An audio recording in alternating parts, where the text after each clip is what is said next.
Hello everyone, welcome back to the channel. Last video में हमने देखा था कि फंक्शंस क्या होते हैं। इस वीडियो में हम देखने वाले हैं कि स्कोप क्या होता है। स्कोप बहुत ज़्यादा इंपॉर्टेंट कंसेप्ट है जावास्क्रिप्ट के अंदर। सबसे पहले हम देखते हैं कि स्कोप क्या चीज़ है। अगर आपने लास्ट वीडियो मेरी वेरिएबल्स वाली देखी हो तो उसके अंदर मैंने बताया था एक ग्लोबल वेरिएबल होता है और एक लोकल वेरिएबल होता है। तो आज हम इसी को डिटेल में स्टडी करेंगे, देखेंगे क्या चीज़ है ये। सबसे पहले हम स्कोप को देखते हैं। स्कोप क्या चीज़ होती है कि ये एक रीजन होता है जो हमें बताता है कि जहाँ पे वेरिएबल या फंक्शन हमारा विजिबल है या उसका रेफरेंस उसको मिल सकता है। इससे क्या मुराद है?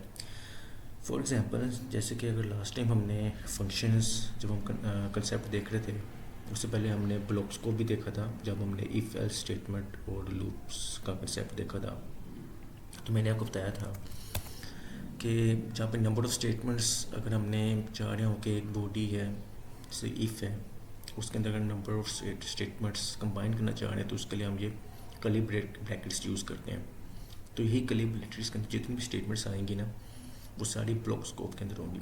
अब सबसे पहले मैं इसका आपको एक डेमो दिखाता हूँ। सपोज कर लें यहाँ पर मैंने एक वेरिएबल क्रिएट किया है, लेट कीवर्ड के साथ मैंने एक वेरिएबल क्रिएट किया है वैल्यू के नाम से, और सबको इस मैं इसका नाम रख रहा हूँ वैल्यू 20। और यहाँ पे मैं इसको कंसोल से इसकी वैल्यू प्रिंट करता हूँ। इसको मैं रख रहा हूँ इनर, और यहाँ पे मैं लिख रहा हूँ console.log वैल्यू आउटर। अब इस प्रोग्राम को मैं रन करूँगा, यहाँ पे रिफ्रेश करूँगा। एक मिनट, यहाँ पे मुझे डिबगर हटाने दें। ओके, अब ये कंसोल देखेंगे आप तो यहाँ पे आपको 20 इनर यानी कि इस कंसोल की वैल्यू तो प्रिंट हो गई है, लेकिन ये जो दूसरा कंसोल आउटर है इसकी वैल्यू प्रिंट नहीं हुई, और यहाँ पे इसने लिख दिया रेफरेंस एरर। अब ये ऐसा क्यों हुआ? अब आपने कुछ वर्ड्स, जैसे मैंने डेफिनेशन में बताया है कि स्कोप एक रीजन होता है, is a region where variable is visible और इट फाइंड्स इट्स रेफरेंस। अब इस स्कोप के अंदर ये जो मैंने दो कर्ली ब्रैकेट्स बनाए हैं ना, ये एक सेपरेट स्कोप क्रिएट हुआ है, यानी कि एक ऐसा स्पेसिफिक रीजन क्रिएट हुआ है जो सिर्फ यहाँ तक लिमिटेड है। कर्ली ब्रैकेट्स के स्टार्ट और कर्ली ब्रैकेट्स के एंड तक सिर्फ यहाँ तक लिमिटेड है ये।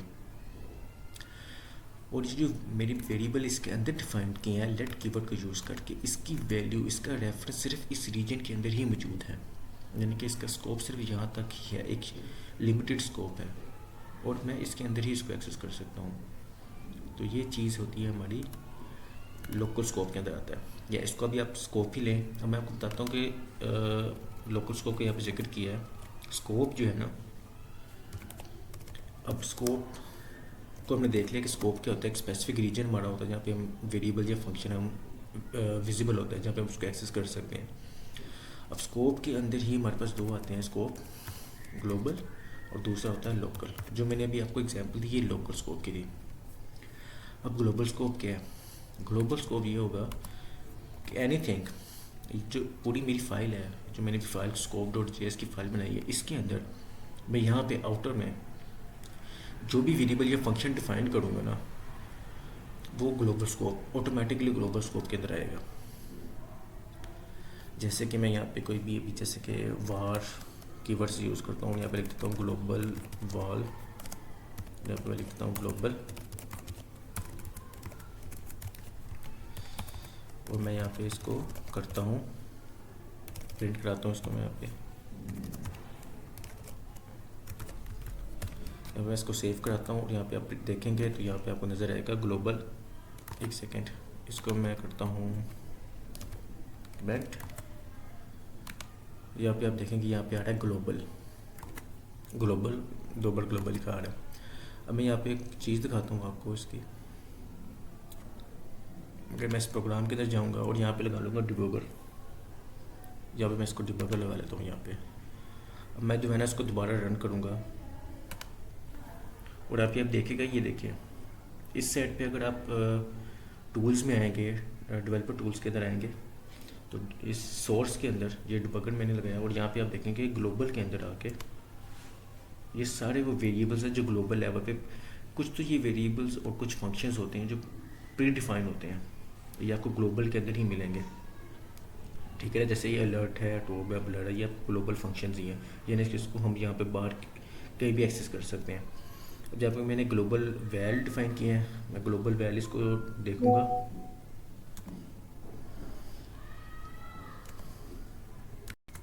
अब जो मेरा ग्लोबल वॉल है ना, इसको मैं यहाँ पे देखूँगा अपने ग्लोबल स्कोप के अंदर। ये देखें, यहाँ पे इसने ग्लोबल का बनाया है, इसके अंदर मैं इसको देखता हूँ तो मुझे जी तक जाना होगा, एफ,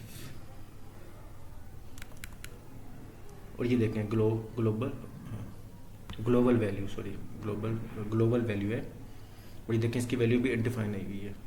ये अनडिफाइन क्यों आई हुई है? ये जब हम एग्जीक्यूशन कॉन्टेक्स्ट का कंसेप्ट अंडरस्टैंड करेंगे वो क्या चीज़ होती है, तो उसके अंदर आपको मैं ये बताऊंगा ये क्या चीज़ है। देखें ये, लेकिन यहाँ पे आप नोटिस करें कि मैंने यहाँ पे ग्लोबल वॉल बनाया है, और यहाँ पे ग्लोबल स्कोप के अंदर जो बाय डिफ़ॉल्ट जब भी हम कोई भी फाइल जावास्क्रिप्ट के अंदर बनाएंगे ना, कुछ आपको मेथड्स प्रॉपर्टीज़ के अंदर बाय डिफ़ॉल्ट ही मिलने वाली है। जैसे कि ये हिस्ट्री आ गई है, इंडेक्स डीबी क्या है, लेंथ क्या है, लेंथ प्रॉपर्टी आ गई है, ये सारी आप देखेंगे ग्लोबल लेवल पे पड़ी हुई है। ग्लोबल स्कोप जो है ना, ऑटोमेटिकली पहले ही फाइल जब आप जनरेट करते हैं, रन करते हैं, तो ग्लोबल स्कोप उसका साथ ही बन जाता है जी। तो ये हमारा हो गया ग्लोबल स्कोप, आप इसे कह रहे हैं, ठीक हो गया। अब ग्लोबल स्कोप हो गया, यानी कि ग्लोबल लेवल पे मैं कोई भी वेरिएबल डिफाइन करूँगा, कोई भी फंक्शन डिफाइन करूँगा, ये ओवरऑल फाइल के अंदर, ये पूरी फाइल के अंदर, अभी फ़िलहाल इस फाइल के अंदर मैं इसको कहीं भी एक्सेस कर सकता हूँ, ये इस फाइल के अंदर, पूरी फाइल के अंदर विजिबल है। ठीक है, इसी तरह मैं कोई फंक्शन डिफाइन करूँगा, यहाँ पे कोई भी फंक्शन डिफाइन करता हूँ,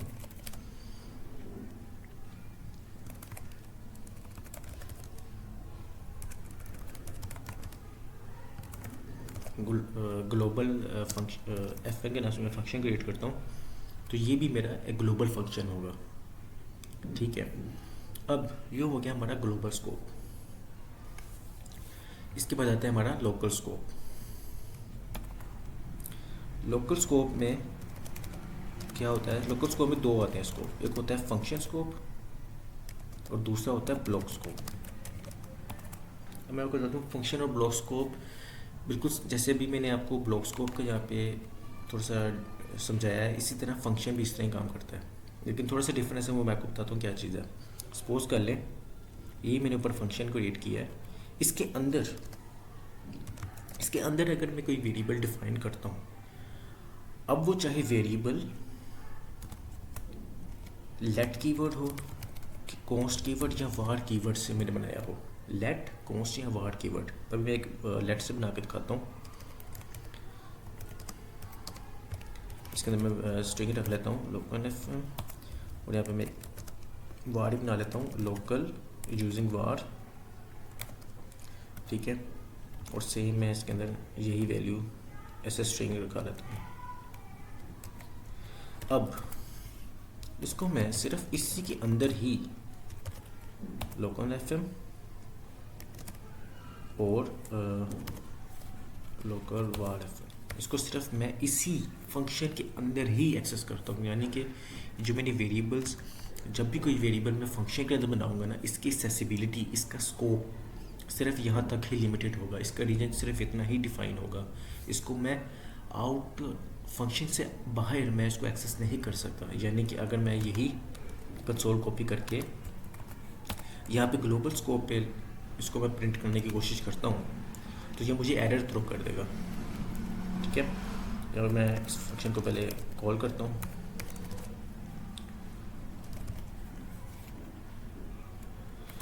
ग्लोबल फंक्शन। अब आप यहाँ पे नोटिस कीजिएगा, देखिए लोकल फंक्शन, लोकल वार फंक्शन यहाँ प्रिंट हो गया, यानी कि ये वैल्यू प्रिंट हुई है, लेकिन unquote reference error, local function is not define. ये देखें लोकल एफ एन क्या है, लोकल वार एफ एन क्या है, उसको नहीं पता, क्योंकि ये सारा लोकल स्कोप के अंदर है। ग्लोबल स्कोप के अंदर जब भी हम लोकल स्कोप के अंदर कोई भी ऐसा फंक्शन भी हो या कोई वेरिएबल भी हो, ऑब्जेक्ट हो, रे हो, हम उसको आउटर उस स्कोप से बाहर हम उसको एक्सेस नहीं कर सकते। तो ये बहुत इंपॉर्टेंट पॉइंट है कि लोकल स्कोप क्या होता है कि इसके अंदर कोई भी वैल्यू हमने डिफ़ाइन की हुई है, चाहे वो हमने लेट कीवर्ड से यूज़ किया, वार कीवर्ड से किया या कॉन्स्ट कीवर्ड से बनाई है, हम इसको आउटर स्कोप में एक्सेस नहीं कर सकते। अब दूसरा हमारे पास है ब्लॉक स्कोप। अब फंक्शन और ब्लॉक स्कोप में सिंपल डिफरेंस इतना है कि अगर हमने ब्लॉक स्कोप के अंदर वार कीवर्ड को यूज़ करके वेरिएबल बनाया तो वो लोकल स्कोप वेरिएबल नहीं कहलाया जाता। वार कीवर्ड ब्लॉक स्कोप के अंदर, ये जो रूल है ना, जो फंक्शन स्कोप के अंदर लोकल स्कोप का एक रूल उसने इम्प्लीमेंट किया अपने ऊपर, वो इसको इम्प्लीमेंट नहीं करेगा। यानी कि ब्लॉक स्कोप के अंदर वार कीवर्ड से अगर मैं कोई भी वेरिएबल डिफाइन कर देता हूँ, जैसे कि ब्लॉक वार, और अगर मैं यहाँ पे कोई भी इसकी वैल्यू जैसे कि सेम वेल में यहाँ पे प्रिंट कराता हूँ इसकी, और यहाँ पे मैं कंसोल लगाता हूँ और सेम यहाँ पे प्रिंट करा देता हूँ। इसको यहाँ पे मैं अभी कमेंट कर देता हूँ और यहाँ पे आप नोटिस करेंगे, ये देखें ब्लॉक वाल वार, ये आउटर स्कोप में उसने प्रिंट कर दिया। तो ये बहुत ही इंपॉर्टेंट यहाँ पे एक इंटरव्यू क्वेश्चन बनता है कि var keyword block scope local scope के कंसेप्ट को इम्प्लीमेंट नहीं करता अपने ऊपर। हाँ, वार कीवर्ड फंक्शन स्कोप के अंदर अपने आप को लोकल बना लेता है, लेकिन ब्लॉक स्कोप के अंदर अपने आप को कभी भी लोकल नहीं बनाएगा, वो इसका रूल कभी भी इम्प्लीमेंट नहीं होने देगा अपने ऊपर। तो ये बहुत ही इंपॉर्टेंट जो है इंटरव्यू क्वेश्चन है कि var keyword does not follow local scope rule under block scope, but it follows under function scope. It makes itself local scope variable when it's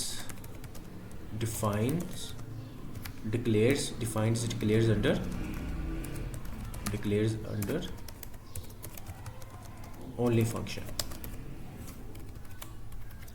ठीक है, ये बहुत ही इंपॉर्टेंट जो है वो इंटरव्यू क्वेश्चन बन सकता है कि फंक्शन स्कोप और ब्लॉक स्कोप के अंदर डिफरेंस बता दें। तो फंक्शन ब्लॉक सेम काम कर रहे होते हैं, लेकिन अगर वार कीवर्ड को यूज़ करेंगे ब्लॉक स्कोप के अंदर तो वो लोकल स्कोप को रूल को फॉलो नहीं करेगा, यानी कि उसको हम आउटर स्कोप जो है वो उसकी वैल्यू एक्सेस कर सकता है, ग्लोबल लेवल में जाके हम उसको एक्सेस कर सकते हैं। हाँ, अब ब्लॉक स्कोप में वार कीवर्ड तो काम नहीं कर रहा, तो फिर क्या यहाँ पे काम करेगा? जो हमारी वैल्यू को लोकल रखेगा वो रखेगा लेट और कॉन्स्ट। ठीक है, लेट और कॉन्स्ट जो है ये दो कीवर्ड्स हमारे पास आएंगे, वेरिएबल्स बनाने के तरीके होंगे जो ब्लॉक स्कोप के अंदर हमारे कोई भी वेरिएबल है उसको लोकल कर देगा। अब ये ज़रूरत क्यों पड़ रही है इसकी? अगर हमने लास्ट वीडियो वेरिएबल्स वाली हमें देखी होगी तो मैंने बताया था कि ग्लोबल स्कोप हम ज़्यादा यूज़ नहीं करते या ज़्यादा नहीं बनाते, इसलिए नहीं बनाते क्योंकि फ़र्ज़ कर लो दो फंक्शंस हैं और अगर हम दो फंक्शन से दो डिफरेंट कैलकुलेशंस करने हैं और अगर हमारे एक ही ग्लोबल स्कोप को उसकी वैल्यू को वो अपडेट कर देता है तो वो हमारी बहुत ज़्यादा बैड प्रैक्टिस होगी, इससे हमारे बहुत ज़्यादा बग्स आ सकते हैं। इसी वजह से लोकल वेरिएबल्स बनाए गए थे और लोकल वेरिएबल्स को बनाने के लिए फिर लेट और कॉन्स्ट का कीवर्ड इंट्रोड्यूस किया गया था। तो लेट और कॉन्स्ट बनाने का जब ब्लॉक स्कोप इंट्रोड्यूस कराया गया था तो उसके लिए फिर लेट और कॉन्स्ट को इंट्रोड्यूस कराया गया ताकि वो उसकी वैल्यू को लोकल रख सके, क्योंकि वार उसका रूल को इम्प्लीमेंट नहीं होने दे रहा था। तो ये बहुत इंपॉर्टेंट कंसेप्ट है। मैं रिपीट कर देता हूँ, स्कोप एक रीजन होता है जहाँ पे वेरिएबल आपका विजिबल होता है या उसका आपको रेफरेंस मिल सकता है। अगर आपको उसका रेफरेंस नहीं मिलेगा तो वो एरर थ्रो करेगा, reference error variable is not defined. ठीक है, मैंने आपको एग्जांपल दी कि ये स्कोप की चीज़ है, जैसे कि मैंने बताया कि ब्लॉक स्कोप क्या होगा, ये कर्ली ब्रैकेट्स के अंदर अपना एक स्पेसिफिक लिमिटेड रीजन क्रिएट कर लेगा। मैंने बताया स्कोप के अंदर दो स्कोप्स होते हैं, उसकी टाइप्स होती हैं, एक होता है ग्लोबल, एक होता है लोकल। लोकल मैंने यानी कि इस फाइल के अंदर कहीं भी मैं कोई वेरिएबल फंक्शन डिफाइन करूँगा, वो इस पूरी फाइल के अंदर कहीं भी एक्सेसिबल है, उसको मैं कहीं भी एक्सेस कर सकता हूँ। ये बाय डिफ़ॉल्ट बने होते हैं, कुछ तो बाय डिफ़ॉल्ट ग्लोबल फंक्शंस और वेरिएबल्स बने बने मिल जाएंगे, जैसे विंडो ऑब्जेक्ट होगा, अलर्ट का फंक्शन होगा, इस तरह बहुत से फंक्शंस, और हम भी अपने ग्लोबल वेरिएबल्स और फंक्शन इसी तरह बना सकते हैं। फिर हमने बताया कि लोकल स्कोप क्या होता है। लोकल स्कोप के अंदर दो आते हैं, फंक्शन और ब्लॉक स्कोप। फंक्शन के अंदर अगर हम लेट वार कॉन्स्ट वेरिएबल्स से कोई भी वेरिएबल डिफाइन करेंगे, वो फंक्शन स्कोप के अंदर ही लिमिटेड हो जाएंगे, उसको हम आउटर स्कोप से उसको हम एक्सेस नहीं कर सकते।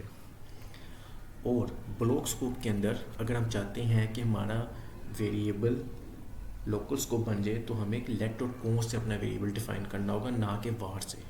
अगर हम वार से करेंगे तो क्या होगा, वो ग्लोबल स्कोप बनेगा, लोकल स्कोप नहीं बनेगा। अब इसी के साथ मैं यहाँ पे एक और छोटा सा इम्पोर्टेंट कंसेप्ट है जो है शैडोइंग का।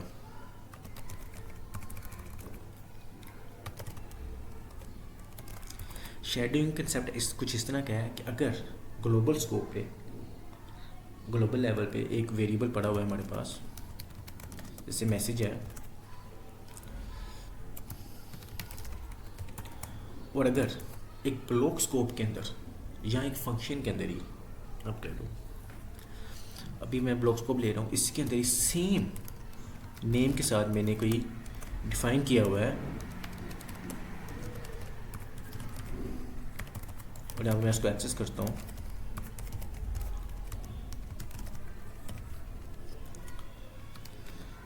तो ये किसकी वैल्यू प्रिंट करेगा।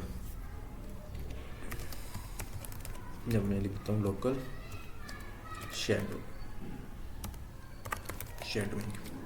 मैं आपको बताऊँ कि ये जो है मैसेज जो इंटरनल है लोकल स्कोप वाला, इसको ही सिर्फ रीड करेगा और इसी की सिर्फ वैल्यू को रेफरेंस लेके इसी की वैल्यू को सिर्फ प्रिंट करेगा। ऐसा क्यों, ये कंसेप्ट करता है शैडोइंग का। जब भी हम पेरेंट लेवल पे कोई वेरिएबल डिफाइन करते हैं और लोकल लेवल पे भी हम सेम नेम से वेरिएबल डिफाइन कर देते हैं, तो वो उसको शैडो कर देता है, उसकी वैल्यू को हाइड कर देता है, तो वो सिर्फ और सिर्फ लोकल वैल्यू को पकड़ता है। अब ये भी कंसेप्ट सिर्फ और सिर्फ वह भी यूटिलाइज होता है या वह भी इम्प्लीमेंट होता है जब आपने लेट कीवर्ड से डिफाइन कर रहे हो। अगर आप इसको अगर आप पेरेंट में वार कीवर्ड से मैसेज डिफाइन कर रहे हो और इधर इंटरनल लोकल स्कोप में लेट से कर रहे हो ना, तब भी ये कंसेप्ट इम्प्लीमेंट हो जाएगा। लेकिन अगर आपने ब्लॉक स्कोप में भी वार कीवर्ड से ये किया, तो ये प्रॉपर इम्प्लीमेंट नहीं होगा। ये सिर्फ और सिर्फ जो ऊपर हमने डिफाइन किया हुआ वेरिएबल मैसेज है ना, उसकी वैल्यू अपडेट करेगा जो पेरेंट लेवल पे हमारा बना हुआ ना। यानी कि मैं आपको एग्जांपल देता हूँ यहाँ पे एक से, शायद हमारी ज़्यादा क्लियर हो जाए पॉइंट। सपोज करते मैं यहाँ पे बनाता हूँ वार ए, इसकी मैं वैल्यू लेता हूँ 10। लोकल स्कोप में इसको मैं एक बनाता हूँ वार ए ही 20, और इस तरह ही करते हैं अभी। तो यहाँ पे मैं भी कॉल कर रहा हूँ ए को, लोकल वार कर देता हूँ उसको मैं, और यहाँ पे भी मैं ए को कॉल कर देता हूँ, सो आउटर वार। बाकी ऊपर सारा मैं जो है वो कमेंट कर देता हूँ ताकि हमें सिर्फ इसकी वैल्यू नज़र आए प्रिंट होते। और ये देखें शैडोइंग का कंसेप्ट हमने यहाँ पे लगाया है। शैडोइंग का कंसेप्ट ये था कि अगर हमारे पास पेरेंट लेवल पे या ग्लोबल लेवल पे वेरिएबल डिफाइन हुआ है और लोकल लेवल में हमने सेम नाम से वेरिएबल डिफाइन कर दिया, ठीक है। कंसेप्ट ये था कि अगर हमने जो मैंने अभी पहले डिफाइन किया है, अगर मैं लेट यूज़ करूँगा, अगर मैं अभी लेट यूज़ करता तो वो क्या करता, ये सेपरेट वेरिएबल क्रिएट कर लेता और ऊपर वाली जो ग्लोबल लेवल पे जो पेरेंट की वैल्यू थी उसको उसने शैडो कर देना था, उसको हाइड कर देना था। अब जबकि यहाँ पे हमने वार है, यहाँ पे भी वार आ गया है, तो उसने क्या किया है, उसने उसकी वैल्यू को अपडेट किया। यहाँ पे देखें, यहाँ पे 10 है, यहाँ पे 20 है, यहाँ पे अब आप देखेंगे 20 लोकल वार, 20 आउटर वार। तो शैडो का कंसेप्ट कभी भी आपने वार कीवर्ड यूज़ करके इम्प्लीमेंट नहीं करना। जब भी आप लोकल लेवल पे सेम वेरिएबल से वार अगर आपने कीवर्ड यूज़ करके वेरिएबल बना दिया तो वो क्या करेगा, जो आउटर लेवल पे जो हमारी कोई भी वेरिएबल डिफाइन हुआ है, फ़र्ज़ कर ले वो भी वार से डिफाइन हुआ है, तो वो क्या करेगा, उसकी वैल्यू को अपडेट करेगा, ना कि शैडो करेगा। तो शैडो कब करता है, जो इनर लेवल पे लेट कीवर्ड यूज़ कर ले, तो वो क्या करेगा, वो सेपरेट एक रहता ही वेरिएबल डिफाइन कर देता है, फिर वो उसको शैडो करता है, ना कि उसकी वैल्यू को अपडेट करता है। तो ये भी एक बहुत इंपॉर्टेंट इंटरव्यू क्वेश्चन बन सकता है, तो ये भी हमने जो है ना माइंड में रखना है। तो इस वीडियो में सिर्फ इतना ही था। इसमें हमने देखा है स्कोप क्या होता है। स्कोप बहुत ही ज़्यादा इंपॉर्टेंट कंसेप्ट है। इसको आगे हम जब कोई प्रोजेक्ट बनाएंगे, कोई ऐसे सिनेरियोज में होंगे, तब हम इसको इम्प्लीमेंट भी कर रहे होंगे। और शैडो भी बहुत ज़्यादा इंपॉर्टेंट कंसेप्ट है। अब स्कोप के रिलेटेड एक और कंसेप्ट है, वो है लेक्सिकल स्कोप, और लेयर्स भी है, वो हम इंशाल्लाह नेक्स्ट वीडियो के अंदर देखेंगे। और इस वीडियो को ज़रूर लाइक करें, शेयर करें, अपने फॉलोअर डेवलपर्स को तो शेयर करें जिनको इसका कंसेप्ट का आइडिया नहीं है कि स्कोप कैसे काम करता है और शेडोइंग कैसे काम करती है, ये उनको शेयर करें। और अगर कोई क्वेश्चन है तो वो ज़रूर कमेंट सेक्शन में ज़रूर पूछें मेरे से। Thank you.